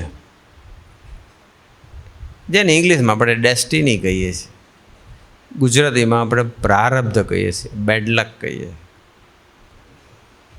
પ્રારબ્ધ સારું બી હોઈ શકે, બુંડું બી હોઈ શકે, પણ આપણે ગયા જન્મે જે પાપ કર્યા છે, જે ખરાબ કર્મ, બેડ ડીડ્સ, કુકર્મ કર્યા છે, ન કરવાના કામ કર્યા છે, એ બધો હિસાબ ભગવાન પાસે હોય છે. અને પછી એ કર્મમાંથી પ્રારબ્ધ ઊભું થાય છે અને એ પ્રારબ્ધ પછી આપણે ભોગવવું પડે છે. એટલે મહેનત કરી, ઘણા બિચારાની ખાનગી કરીએ તો બિચારા એટલા બધા હાવ દુઃખી હોય, એટલા બધા દેશકાળ હોય, 12 હાંધે અને 13 તૂટે એવી હાલત હોય. કોઈ રીતે કોકના શરીરમાંથી, ઘરમાંથી દવાખાનું બંધ જ ના થતું હોય, તો કોઈને ઘરમાં કંઈ આમ દેશકાળ સુધરતા જ ના હોય, કંઈ ગોઠવાતું જ ના હોય, પહોંચી જ ના વળે, દુઃખી જ હોય. આવું કેમ થતું હશે? તો કોઈને છાસવારે કંઈક ને કંઈક નાના મોટા પ્રસંગો બન્યા જ કરે, એક્સિડન્ટ થાય, ફેમિલીમાં નાના મોટા ઇસ્યુ થાય, ઓફિસમાં થાય, તો કંઈકનું કંઈક ચાલ્યા જ કરે. રાઈટ? શરીરમાં એવા વિચિત્ર રોગ આવી જાય, અસાધ્ય બીમારી આવી જાય. આ બધું પ્રારબ્ધ. એ પ્રારબ્ધ પૂર્વજન્મનું અથવા આ જન્મે પાસ્ટનું, ભૂતકાળમાં જે કરેલું કર્મ છે ને એનું આ ફળ છે અને એ ભોગવવું પડે. તો પછી કે ટળે કેવી રીતે? એમ તો ભગવાન મળ્યા પછી તો ભગવાન તો આપણને જે પ્રાપ્તિ થઈ છે, આપણને જે ભગવાન મળ્યા છે, એ ભગવાન અનંત બ્રહ્માંડના અનંત કોટી જીવના અનંત પ્રારબ્ધને 1 સેકન્ડમાં કોટીમાં ભાગની અંદર ધોઈ નાખે એવી સામર્થ્ય ધરાવે છે. એવા ભગવાન આપણને મળ્યા છે. Believe me, try to believe. અનંત બ્રહ્માંડના અનંત. તો પછી ભગવાનના ભક્તનું શું કામ પ્રારબ્ધ રાખે છે? જો ભગવાન, અને ખબર છે ભગવાનને કે આ પ્રારબ્ધને લઈને મારો ભગત દુઃખી થાય છે અને એનું દુઃખ દૂર કરવા માટે, એને બળ આપવા માટે, એને ગોષ્ઠી કરવા માટે, એના દુઃખના ભાગીદાર પાછા ભગવાન બી થાય છે, તો કેટલો સમય આપે છે? તો આટલો બધો સમય આપવો એની કરતાં આશીર્વાદ આપી દો, સંકલ્પ કરી નાખો, એને દેશકાળ જતા રહે, એનો રોગ જતો રહે, પ્રસંગોની પૂર્ણાવતિ થઈ જાય. શું કામ ટાઈમ તમે બગાડો આટલો કિંમતી?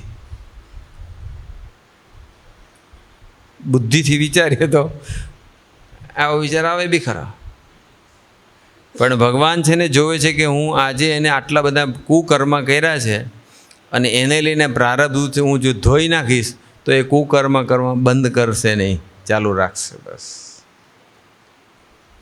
તો પછી રસ્તો શું હવે? ભગવાનના ભક્તોનું પ્રારબ્ધ ટળે કેવી રીતે?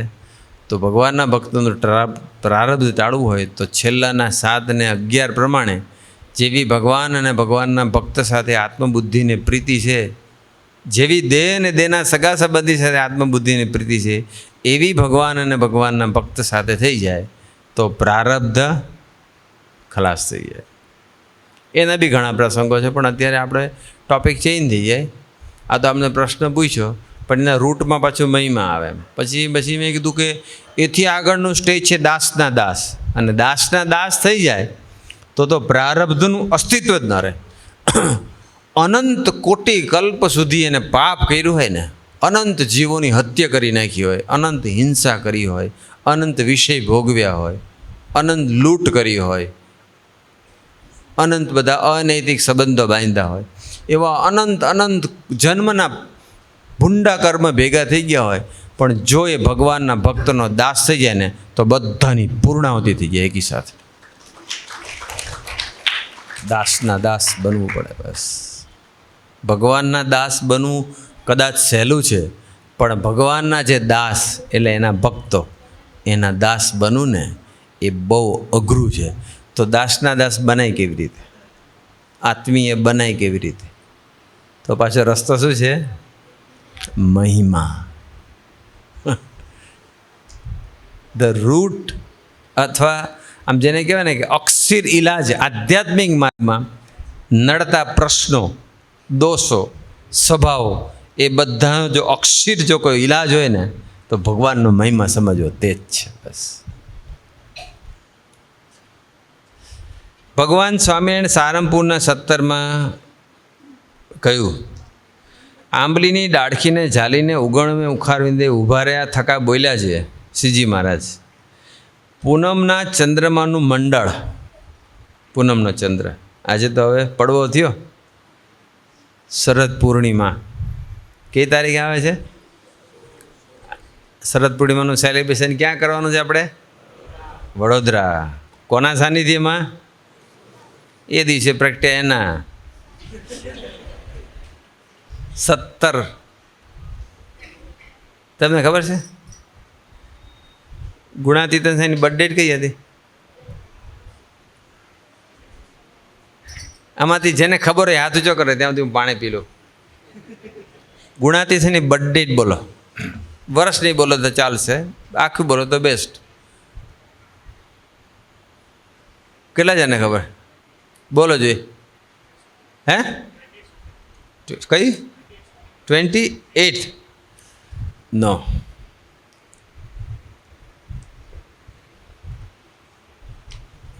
ગૂગલ કરશો તો જવાબ ખોટો મળશે.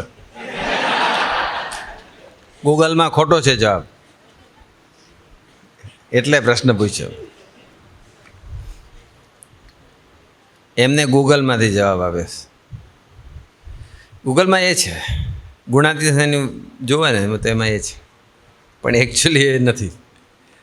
ગુણાતીતાનંદ સ્વામીનો બર્થડે છે 17 ઓક્ટોબર 1785. પેલામાં જે લખ્યું છે ને એ 84 છે. તમે 28 સપ્ટેમ્બર 1784 તમે બોલો છો, એ થોડું 1 વર્ષ વહેલા તમે બોલાવી લીધા ગુણાતીતાનંદ સ્વામીને.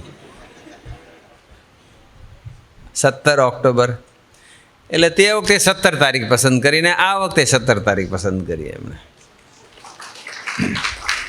પણ આપણે 16મી ઓક્ટોબરે શરદ પૂર્ણિમા છે. ગુણાતીત તિથિ પ્રમાણે બર્થડે ક્યારે છે? 16 ઓક્ટોબર. અને તારીખ પ્રમાણે ક્યારે છે? 17. એટલે આપણે 12 વાગે બેઉ સેલિબ્રેટ કરીશું વડોદરાની ધરતી પર. બધા પધારજો. ગયા વખતે રાજકોટ ગયા હતા ને, આ વખતે વડોદરા છે, ગુરુ હરિ પ્રબોધ સ્વામીજીના સાનિધ્યમાં. જેમ પૂનમના ચંદ્રમાનું મંડળ હોય તે અહીંથી તો નાની થાળી જેવું દેખાય. અહીંથી પૂનમનો ચંદ્ર હોય તો કેટલો દેખાય? થાળી જેટલો દેખાય ને, આમ આટલો. પણ જેમ જેમ એની સમીપે જાય તેમ તેમ મોટું જણાતું. મોટું થાય કે ના થાય? એટલો એટલો જ રહે. તમને જોઈને ગભરાઈને પાછો જતો જાય. ચંદ્ર જેટલા નજીક જાઓ, એ તો બહુ નેચરલ છે, કોઈની વસ્તુ નજીક જાઓ એટલે મોટી દેખાતી જાય. અને અતિશય ઢુકડો જાય ત્યારે તો એની દ્રષ્ટિ પણ પહોંચી શકે.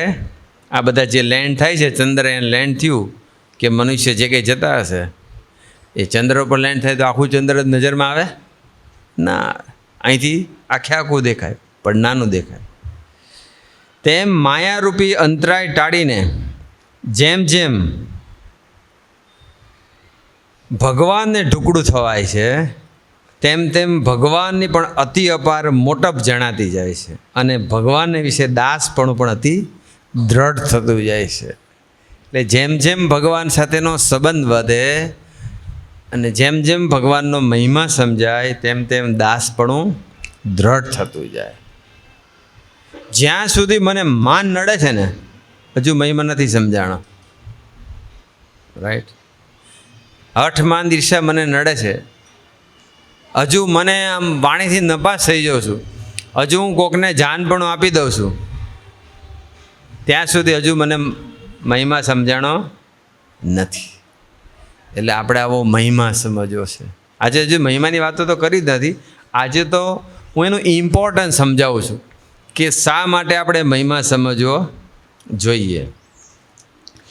લોયાના પહેલા વતનાની અંદર નાના નિર્માનાનંદ સ્વામીએ પ્રશ્ન પૂછ્યો છે, કામને મૂળમાંથી ઉખેડી નાખો તેનું શું સાધન છે? ઘણા એવા હોય એમ. એક જણને મારી પર ફોન આવ્યો એમ, કામને મૂળમાંથી ઉખેડી નાખો તેનું શું સાધન છે? એટલે એક જણ મને મળ્યો, મને કે મને એના પોતે મેરિડ છે, 2 દીકરા છે, પણ કે હવે મારે શુદ્ધ પવિત્ર સ્વધર્મયુક્ત જીવન જીવવું છે અને મારે હવે બસ બ્રહ્મચર્ય પાડવું છે. સારો વિચાર છે. પછી એને ભજન કર્યું. એ કે મને બહુ જ એવા સંકલ્પ ઉઠે. પછી મેં પ્રાર્થના કરી, ભજન કર્યું. પછી કે મને એવું થઈ ગયું છે કે અત્યારે હવે મને કાંઈ સંકલ્પ ઉઠતો નથી. ટેમ્પરરી આપણને સમટાઈમ્સ એવું ફીલ થશે કે મારા કામ હવે નથી રહ્યું એમ, હવે મને બુંડાકાટ નથી ઉઠતા, હવે મને બહુ કંઈ જોવાનું મન નથી થતું, સાંભળવાનું મન નથી થતું, હવે વિષયમાં બહુ આસક્તિ રહી નથી. સમટાઈમ્સ એવું ફીલ થશે બી કરું, સત્સંગ કરીએ છીએ એટલે થશે. કામને પણ મૂળમાંથી નિર્મૂળ કરવું હોય, મૂળમાંથી ઉખેડી નાખવું હોય, પછી તો સંકલ્પ જિંદગીભર ના ઉઠે. ટ્રાય કરો તો ના ઉઠે. વિષયની વચમાં રહો તો વાંધો ના આવે, એવું થઈ જાય. ટૂંકમાં વિષય આમાં ભેગો આવી જાય, સામે આવીને ઊભો રહે તો પણ મન ના ખેંચાય, એવી સ્થિતિ ઉપર જવું છે. કામને મૂળમાંથી ઉખેડી નાખો તેનું શું સાધન છે? ત્યારે શ્રીજી મહારાજ બોલ્યા છે, એક તો આત્મનિષ્ઠાથી દ્રઢ હોય, અષ્ટ પ્રકારે બ્રહ્મચર્ય રાખવું, એ અધિક જે પંચવર્ધમાન તેને કરીને દ્રઢ પાડે. પહેલાં સાધન બતાવ્યા એવા. એક સાધન શું બતાવ્યું? આત્મનિષ્ઠા. આત્મનિષ્ઠા એટલે શું?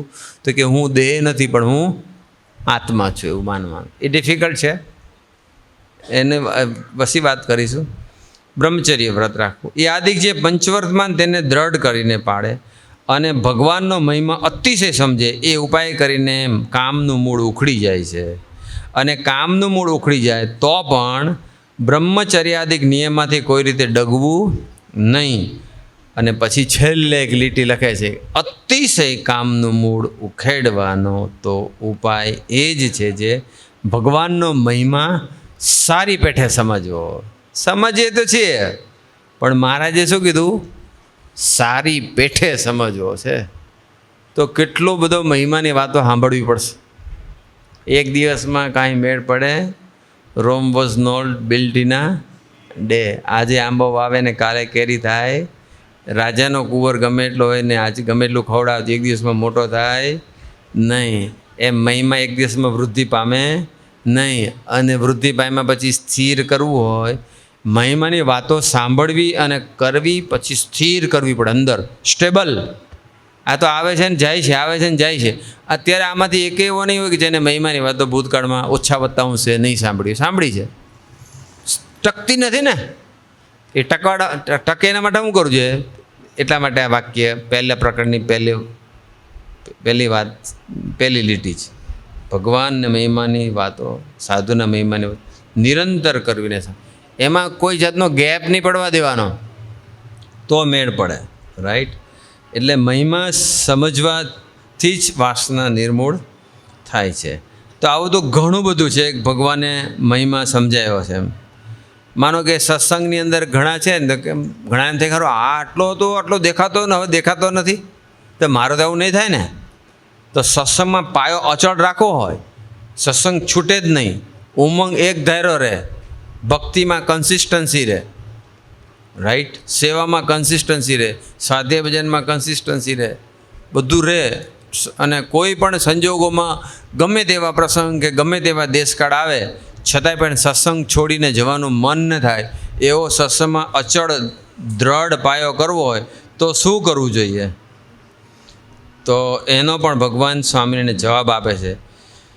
જો સંતની મોટાઈ જાણી હોય તો તે સંત ગમે તેવા તિરસ્કાર કરે તો પણ ધોખો થાય નહીં, અને જેટલો લે તેટલો અવગુણ, પોતાનો અવગુણ લે, પણ સંતનો અવગુણ તો કોઈ રીતે લે જ નહીં. માટે જેને ભગવાનનું ને સંતનું મહાત્મ્ય સમજાણું તેનો પાયો સત્સંગમાં અચળ છે, અને જેને મહાત્મ્ય નથી સમજાણું તેનો વિશ્વાસ નહીં. સત્સંગ બધો જ કરતો હોય, સેવા બધી જ કરતો હોય, ભક્તિ કરતો હોય, પણ જો એને મહિમા નથી સમજાણો તો એનો કોઈ ભરોસો નહીં. ઘણા એવા છે સત્સંગ છોડીને જતા રહેલા છે. અત્યારથી નહીં, મહારાજના વખતમાં બી, ગુણાતીતના વખતમાં બી બહુ ઉમંગ હોય, બહુ સેવા કરતો હોય, બહુ દાન કરતો હોય, બહુ ધર્માદો કરતો હોય, બહુ બધાને જમાડતો હોય, અને પછી એ વિષય અને માન ભગવાન તોડે, અને એ તોડવા માટે પ્રસંગ ઊભા કરે, અને એ પ્રસંગ ઊભા કરે ને જો મહિમા નહીં સમજાણો હોય તો માને કરીને સત્સંગ. પરમ ચૈત્યાનંદ સ્વામી કેટલાને સત્સંગ કરાવેલો, તે પરમ ચૈત્યાનંદ સ્વામીનું એક માનનું ખંડન થયું એક પ્રસંગે, તો સત્સંગ છોડીને જતા રહ્યા. તે એ સત્સંગ છોડી જતા તેના શિષ્યો હતા, એની પાછળ એના શિષ્યો સાધુ, ભગવાધારી પણ સાધુ બી હતા એના શિષ્યોમાં. એ હાથ આવ્યા, એ કે આપણા ગુરુ ચાલે, આપણે ચાલો. તે પરમ ચૈતન્ય કે તમે ક્યાં આવો? તો કે તમે જાઓ છો એટલે અમે તમારી પાછળ આવી છીએ. તો હું તો મારા માને કરીને જાઉં છું, તમે હું કેમ ભગવાનને છોડો છો? બોલો, હું મારા માને કરીને સત્સંગ છોડું છું, ભગવાનને છોડું, તમે લોકો શું કામ છોડો છો? એટલે હી ન્યૂ વેરી વેલ કે મને મારો ઈગો ભગવાનથી દૂર લઈ જઈશ. એટલો ઈગો ખતરનાક છે, છતાં પણ એને જ ફોલો કર્યો અને છોડીને ગયા. પછી તો પાછળથી મહારાજે કૃપા કરી મુક્તાનંદ સ્વામીને મોકલ્યા, અને આખો પ્રસંગ છે, અને પછી પાછા આવ્યા. પણ માન ભગવાનથી દૂર લઈ જઈશ, સત્સંગથી દૂર લઈ જઈશ. અલયા ખાચરે કેટલા જણે અમુક હજાર લોકોને કંઠી ભેરાવડાવી, અમુક હજાર, કોઈ 5000 કહે છે, કોઈ 2-3 હજાર કહે છે, પણ ફ્યુ થાઉઝન્ડ ગણો ને, 2000 ગણો ને, ચાલો આપણે વધારે નહીં, 2000. આમાંથી કોઈ એવું છે કે જેને 25 જણને સત્સંગ કરાયો હોય, 50 જણને? નહીં. તો અલયા ખાચર કરતા તો તમે થોડા સામાન્ય લેવલના જ કાર્યકર્તા થયા ને. તો અલયા ખાચર જેટલી એક્ટિવનેસ તો તમારી નથી જ ને. 2000 જણને વિચાર તો કરો, 2000 જણને. અમદાવાદમાં જેટલા ભાઈઓ બહેનો સત્સંગ કરે છે એનાથી અડધા જેટલાનો સત્સંગ તો ખાલી અલયા ખાચર કરાયો. કેટલો સક્રિય કાર્યકર્તા છે, એને કંઈ આપણે બોલાવી લેવા જેવો છે, થોડી સંખ્યા વધી જાય, પણ થઈ જાય, પછી એમ રજા આપી દઈશું, વાંધો નહીં. પણ એ અલયા ખાચરે આટલા બધાને સત્સંગ કરાવડાયો, અને એક વખત મહારાજે લીલા કરી અને એનું માનનું થોડું ખંડન કર્યું. એમાં તો જય સ્વામી એ તો ગયા, પણ પેલા બધાને પાડી દીધા પાછા કે આ તો કોઈ ભગવાન નહીં, આ તો પેલો બાબરો ભૂત સાયદો છે, આવો છે, તેવો છે, એમ કરી એ બધાને પાડ્યા કે આવી જાય તો તને ખોટો ભરવાઈ ગયો હતો, હું ભરવાનો, તું ભરવાનો, હવે બહાર નીકળ. કેવું કહેવાય, કેવા સ્વભાવ વિચિત્ર છે. એટલે જેને ભગવાનનો મહિમા નથી એનો સત્સંગમાં કોઈ અચળપાયો રહેવા નથી, એનો કોઈ વિશ્વાસ. તો આ ભગવાન મળ્યા છે આપણને, અક્ષરધામના તખ્તા પર બિરાજમાન જે પુરુષ છે એના એ જ ઓરિજિનલ પુરુષ મને તમને મળ્યા છે. અને છતાંય એને દૂર જવાનું મન થાય એનું કારણ એટલું જ છે કે એનો મહિમા જેમ છે તેમ સમજાણો નથી. સ્વભાવને વશ જીવન જીવાય, સ્વભાવ વશ સંસાર છે આખો જ. મનને વશ થાય, બધા સ્વભાવને વશ થાય, મન બુદ્ધિને મોટા માને, ભગવાન અને ભગવાનના સાધુ ખોટા, સત્સંગ ખોટો, હરિભક્તો ખોટા, અને હું સાચો. આ તો ભગવાન અને ભગવાનના સાધુ ગરજ રાખે છે, કાર્યકર્તાઓ ગરજ રાખે છે, એટલે આપણી પર એટલી કૃપા કહેવાય. બાકી આપણી મુમુક્ષતા કેટલી, આપણી ગરજ કેટલી, આપણો ખપ કેટલો, આ તો એમની ગ્રેસ કહેવાય કે આપણી પર કોકે રસ લીધો, કંઈ કાર્યકર્તા હોય કે સંત હોય, અને આપણે ટકાવ્યા અને ભગવાનની ગોદમાં રાખ્યા. હવે એક ધૈર્ય રહેવું છે ને ટકવું છે, તો શું કરવાનું? મહિમા સારી પેઠે સમજવો પડશે, નહીં તો જય સ્વામી ના રે. આ તો 2 એક્ઝામ્પલ આવ્યા, ઘણા બધા એક્ઝામ્પલ છે. એક પ્રસંગે એવું લખ્યું છે કે ભગવાનનું અખંડ ચિંતન કેવી રીતે થાય. એક વચનામતમાં લખ્યું છે, મધ્યના 4થા. ભગવાનનું અખંડ, બહુ આખો પેરેગ્રાફ છે, પણ એનું ખાલી મોરલ કે એક લીટીમાં આટલું જ છે કે ભગવાનનું જો અખંડ ચિંતન કરવું હોય, ચિંતન કરવા જેવા તો ભગવાન છે, મહારાજ એને ગુણાતીત છે, એનું ચિંતન કરવા જેવું છે. સુખમય મૂર્તિ તો એ છે, તમે મને આટલા જણા બેઠા છે એમાંથી મને કહો કે જે સ્વામીજીના જેને દર્શન કર્યા છે અને પ્રભોસાઈના જેને દર્શન કર્યા છે અને જેને સ્વામીજીને અને પ્રભોસાઈને સંભાળે એ લોકોને સંભાળતા દુઃખની અનુભૂતિ થઈ હોય એવા કેટલા? અને એને સંભાળવાથી સુખ જેવું લાગતું હોય, લાગે છે કે નહીં લાગતું? પ્રભોસાઈને સંભાળી તો સુખ જેવું આમ ગમે કે ના ગમે? સ્વામીજીને સંભાળતા ત્યારે ગમતું હતું કે નહોતું ગમતું? ચિંતન કરવા જેવા એ જ છે, રસગન મૂર્તિ છે. એમાં છે ને એ સાકરનું નાળિયેર છે. સાકરનું નાળિયેર હોય ને એમાં એનું છોતરું બી સાકરનું હોય, કાચલી બી સાકરની, અંદરનું કોબરું બી બધું સાકરનું. કોઈ પણ જગ્યાએ તમે જીભ અડાડો એટલે મીઠું જ લાગે.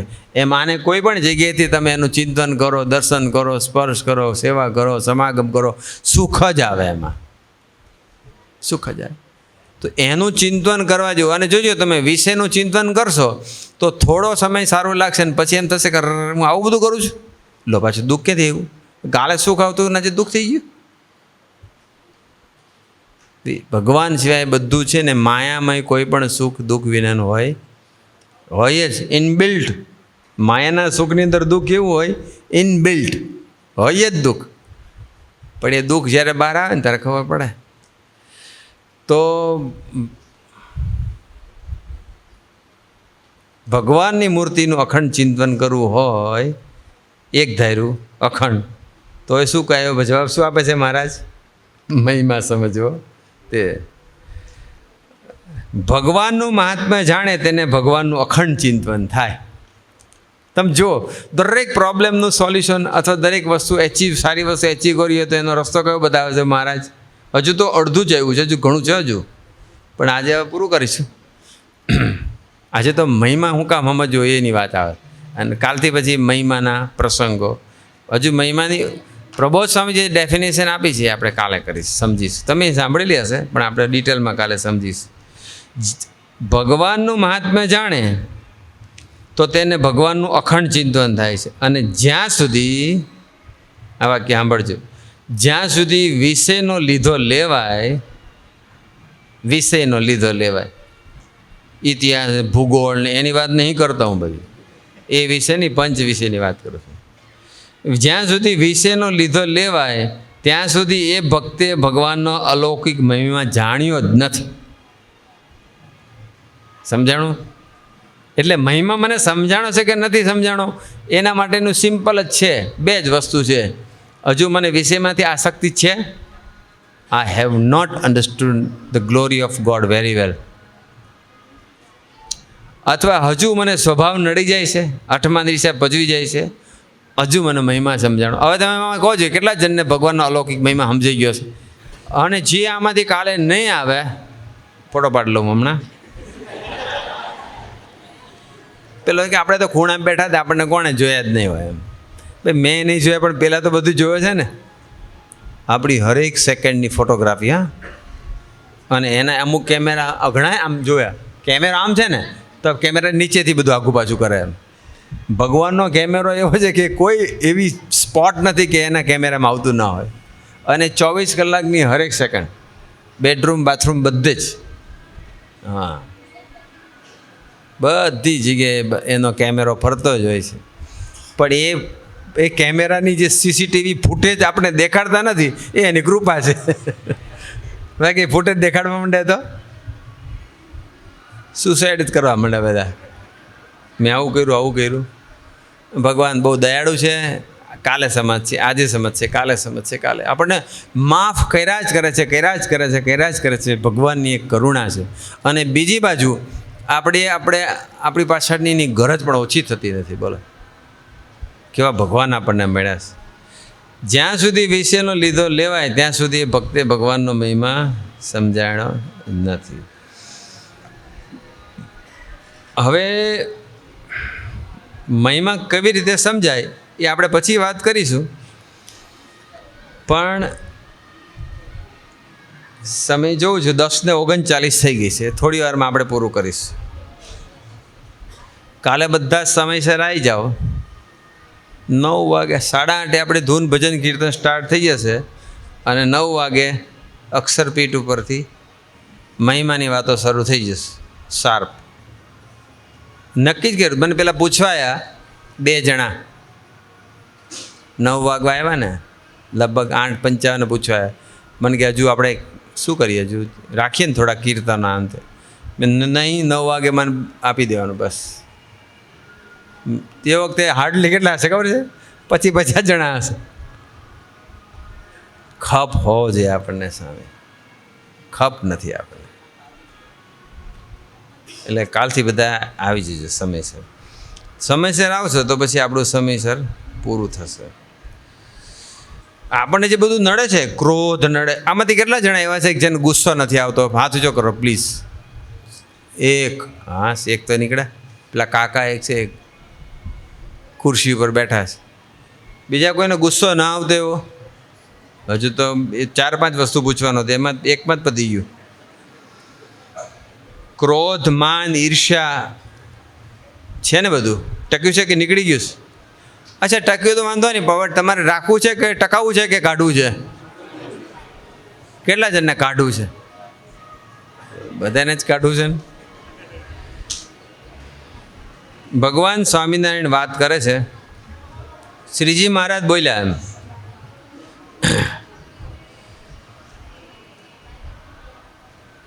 મહારાજ કહેશે ક્રોધ, માન, ઈર્ષાને કાઢવા માટેનો રસ્તો ભગવાન સ્વામિનારાયણે અંત્યના 28માં દેખાડ્યો. જુઓ ને, ઉદ્ધવજી કેવા મોટા હતા. ઉદ્ધવજી સામાન્ય નહોતા, બહુ મોટા ભક્ત કૃષ્ણ પરમાત્માના.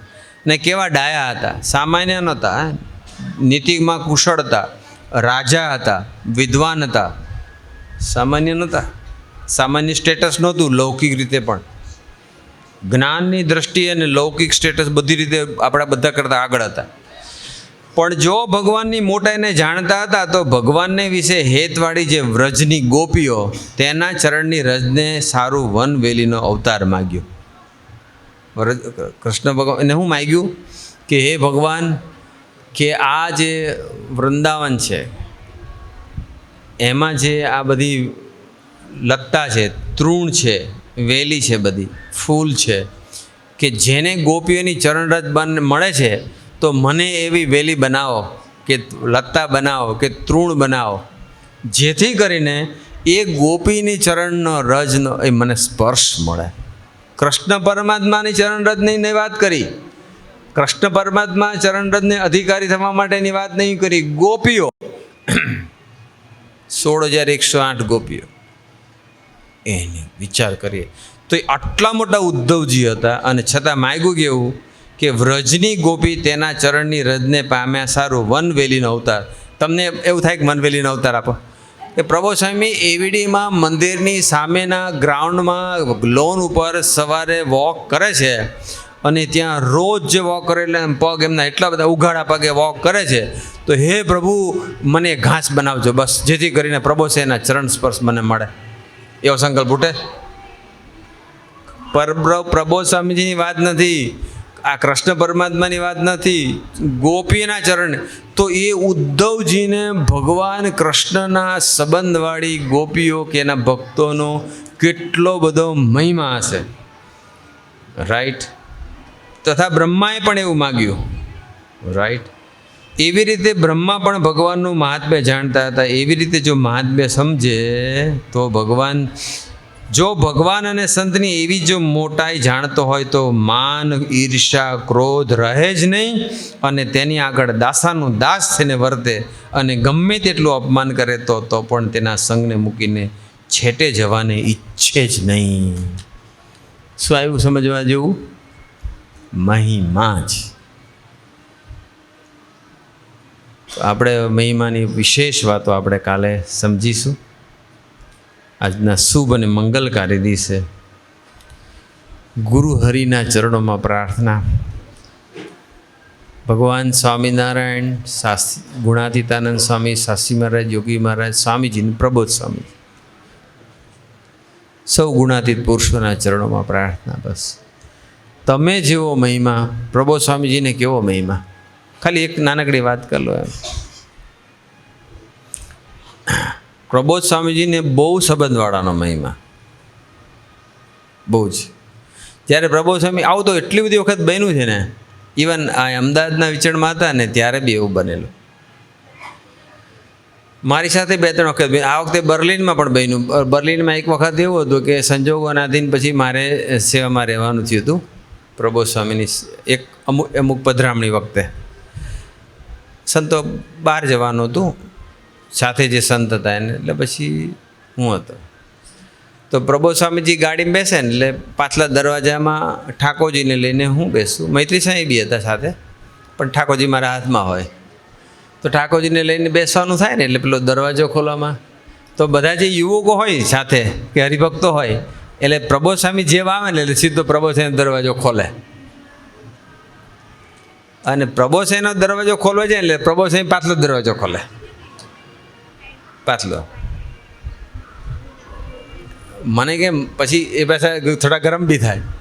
એ કે આ મારો દરવાજો ખોલવાનો આ લોકોને મન થાય છે, પણ પાછળ તમારા હાથમાં ઠાકોરજી છે, તો પાછલો દરવાજો ના ખોલવો જોઈએ પહેલો?